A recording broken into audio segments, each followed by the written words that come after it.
Welcome to Talk with Kristen with an E, the podcast that's like therapy, but cheaper and way more fun.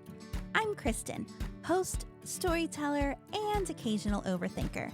From making friends to surviving burnout, reminiscing on our younger days, and learning how to adult, we'll chat about all life's lessons and laugh in between. So grab your drink, get comfy, and let's talk it out.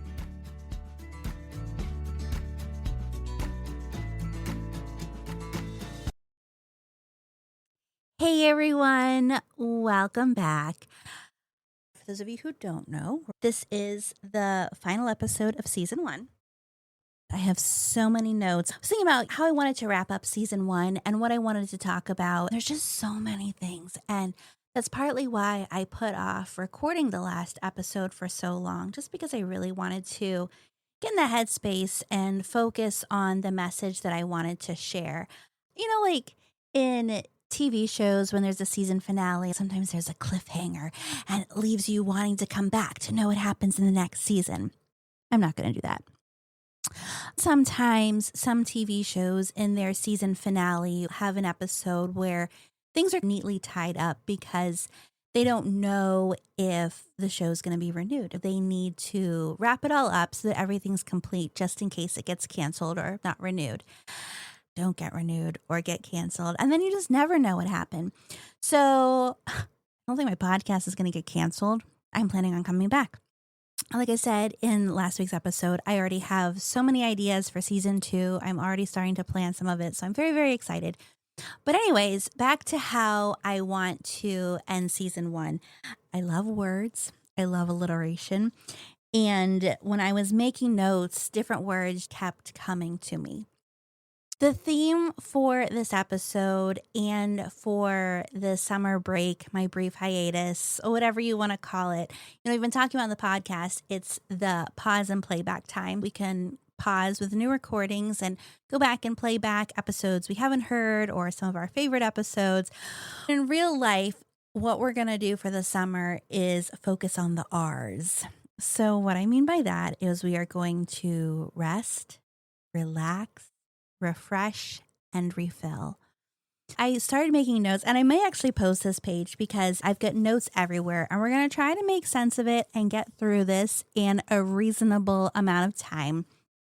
When I was thinking about what I'm doing over the summer when I'm not podcasting and how I want to be feeling at the end of the summer, at the end of this pause and playback time, I just started jotting down a bunch of different things. I thought that during this episode, I could share with you some of my summer plans, what I'm planning on doing during this pause time, and maybe it could give you some ideas of what you would like to do. Maybe some of them we'll do together or check in with each other or hold each other accountable for some of them so that you can also get some time to refine yourself over the summer. We've done a lot this season looking into who we are, what we want, how we make friends, how we get through tough times, how our community helps us get through that, how to break free from some of the things we've been told or believed about ourselves. And so it's a good time to reflect on all of that.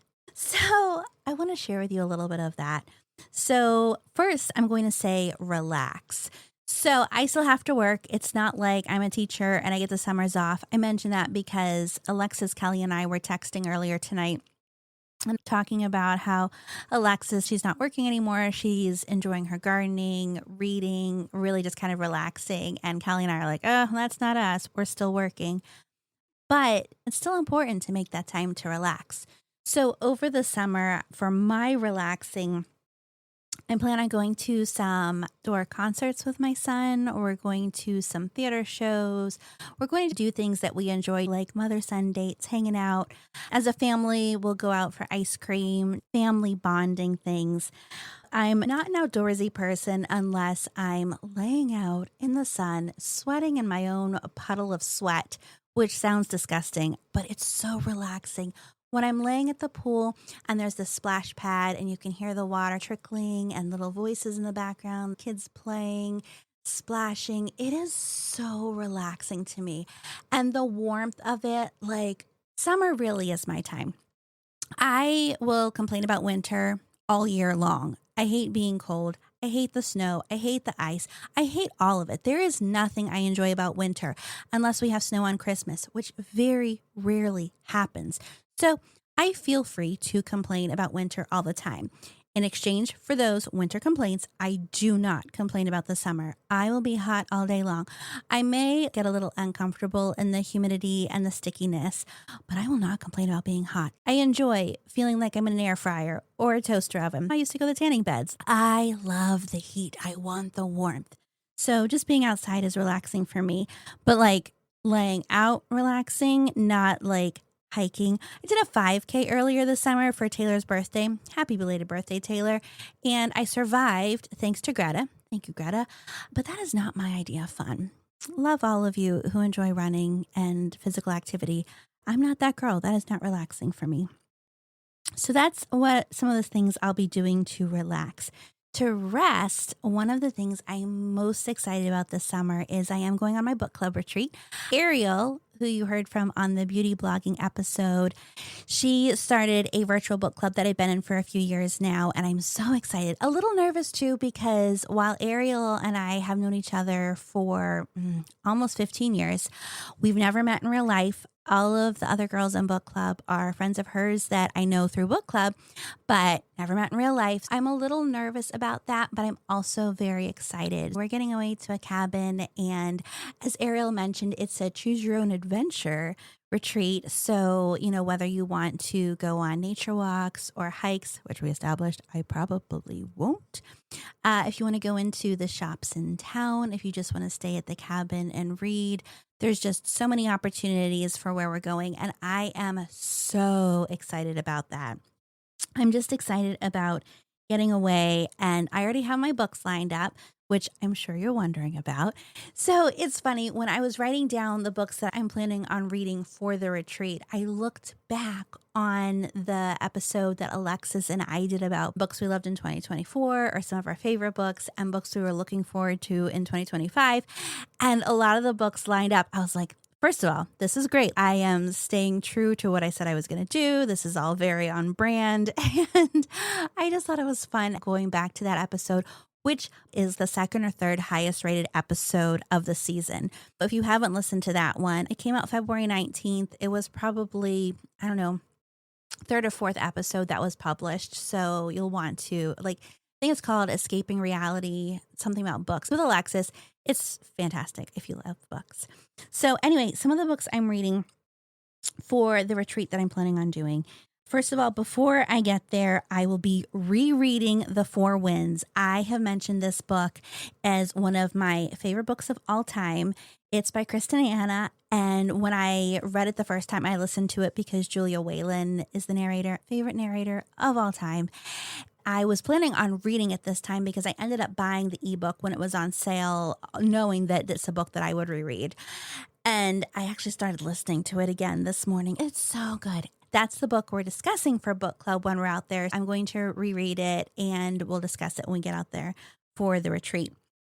And then I plan on also listening to The Girls We Sent Away by Megan Church. This was a book I was really excited about when it came out last year, and I just didn't get around to reading it. So when it showed up on the Book Girls Guide Decades Challenge this year for the books in the 1960s, I was like, okay, that's it. I'm going to read it then. So that's the book I plan on listening to when I drive to the book club retreat. And then when I'm there, I have been saving Atmosphere by Taylor Jenkins Reid. And I can't tell you how hard it has been to wait to read this book. First of all, I forgot that I had pre-ordered it. So when I went to buy it a couple of weeks before it came out, Amazon's like, oh, you already pre-ordered this book. I was like, oh, that's fantastic. But then, surprise upon surprise, because I'm in Central Time Zone, when the book released at midnight, it was sent to my East Coast time. So I actually got it an hour early. I started reading the beginning part that has the author's note or whatever. I was like, no. This is the book I want to read on my book club retreat. So I have held off. I haven't read it, even though I have seen people posting it about on Instagram. And Alexis asked if I read it yet. And Ariel talked to me about it. I really do want to read it, but I am saving that to read on my trip.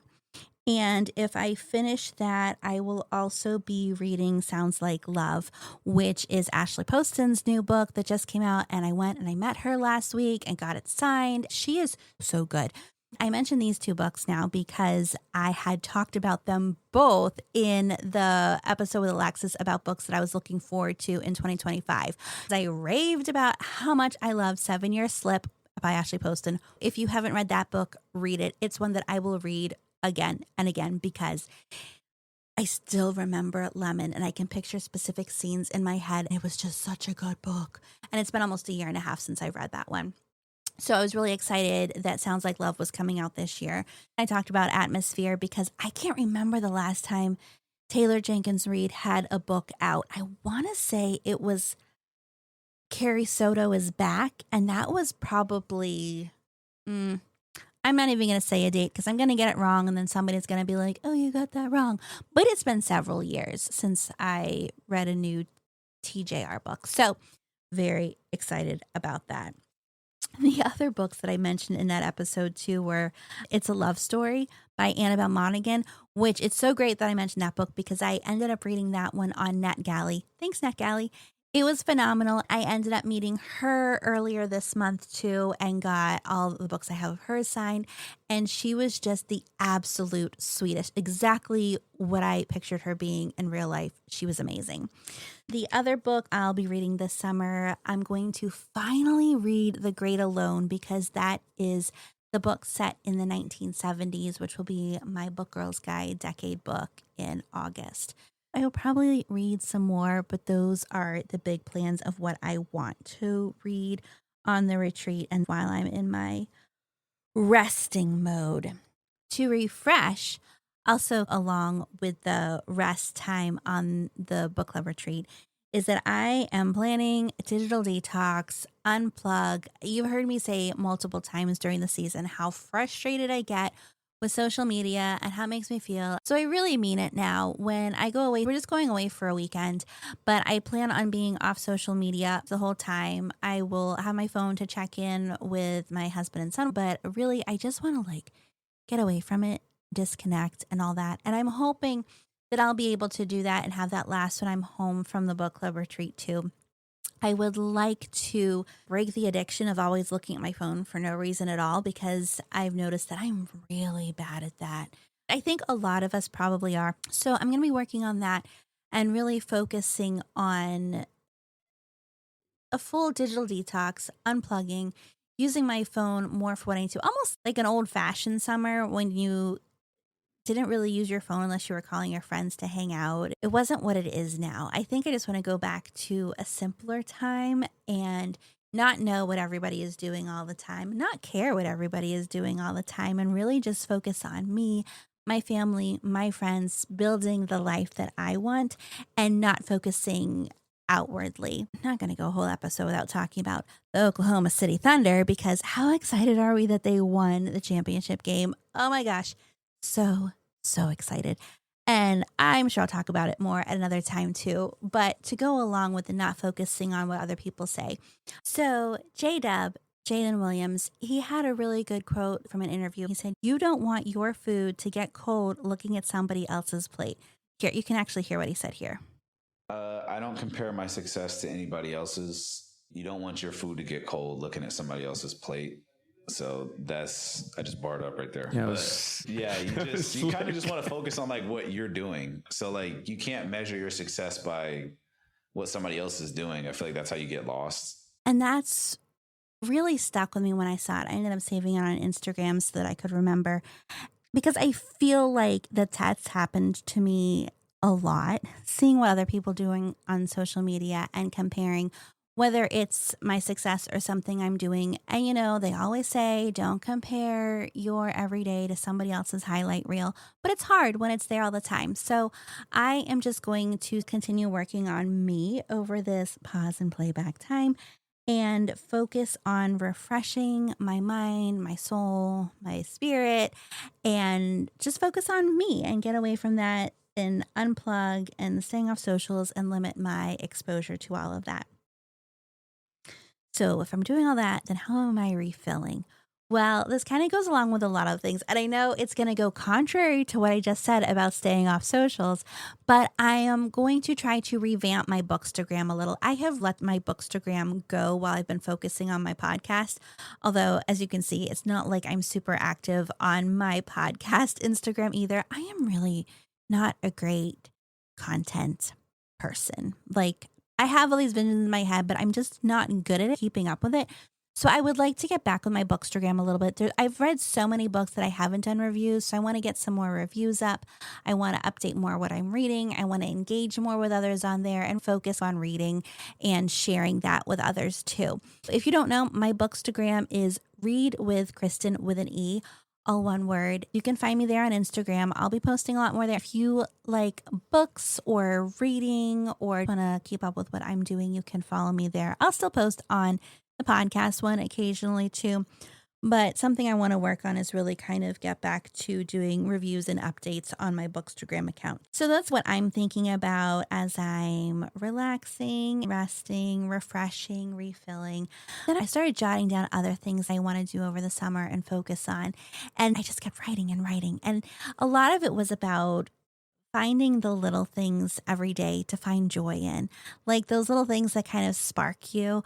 So I'm going to give you some of the things on my list. Maybe we'll talk about some of them, but I also want you to think about little things that bring you joy, and we'll kind of bring it all together. So here's some of the things I wrote: singing in the car, dancing in the kitchen, enjoying the sun, catching fireflies, making s'mores, sitting by a fire, jumping in a pool, leaving work early to go to the pool, ignoring my phone, catching up with a friend in real life, iced coffee on a hot day, driving with the windows down, fireworks, parade, America,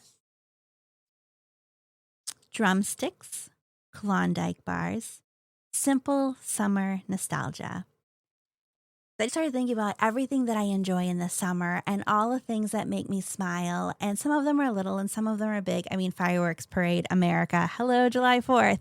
Sitting by a fire and jumping in a pool seem contrary, but in the evening, if it ever gets cold, sitting out by a fire, making s'mores, camping, that's some outdoorsy things I can get behind too.